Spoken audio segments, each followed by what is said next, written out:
पुणे महापालिकेत अस्तित्व टिकवण्यासाठी दोन्ही राष्ट्रवादी काँग्रेस आता एकत्र लढणार आहेत।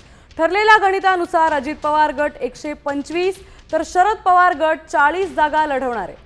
पॅनल निवडून आणण्यासाठी प्रत्येक प्रभागात अजित पवार गटाचे 3 आणि शरद पवार गटाचा 1 उमेदवार असणार आहे। प्रभाग स्तरावर आपले राजकीय वर्चस्व राखण्यासाठी शरद पवार गटाने ही विशेष रणनीती आखली आहे। तर यामुळे महापालिकेत राष्ट्रवादीची ताकद आणखीन वाढण्याची शक्यता आहे। आपले प्रतिनिधी सागर आव्हाड आपल्या सोबत जोडलेले आहेत। अधिकची माहिती काय सागर?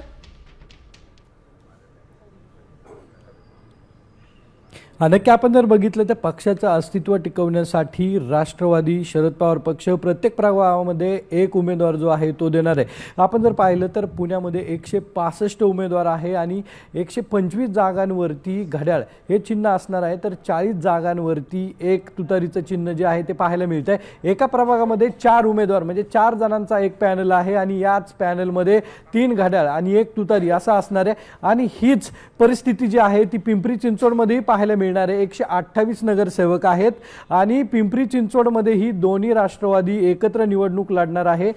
यामध्ये 18 ते 20 जागा ज्या आहेत त्या तुतारी यांना म्हणजे शरद पवार पक्षाला देण्यात येणार आहेत, काही मित्र पक्षांना असणार आहेत आणि 2 प्रभागामध्ये दोन्ही राष्ट्रवादीची मैत्रीपूर्ण लढत जी आहे ती होणार आहे। त्यामुळे राष्ट्रवादीचं ठरलं आपण जर पाहिलं तर आता या ठिकाणी कार्यकर्त्यांची मोठी गर्दी जी आहे ती जिजाई बांगल्याबाहेर आपल्याला पाहायला मिळते।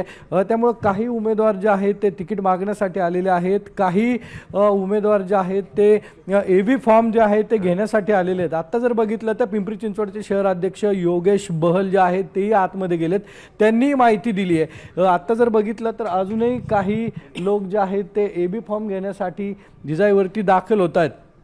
ज्यांना फोन गेलेले आहेत ती एबी फॉर्म घेण्यासाठी आता दाखल झालेले आहेत। त्यामुळे त्याचबरोबर काही नगर परिषदांच्या अध्यक्ष जे आहेत, जे उमेदवार निवडून आलेले आहेत ते या ठिकाणी स्वागतासाठी आलेले आपल्याला पाहायला मिळतात। त्यामुळे दोन्ही राष्ट्रवादी लक्षात येते, दोन्ही राष्ट्रवादीचं आता पुण्यात जुळलंय आणि जागा वाटपही ठरलेलं आहे।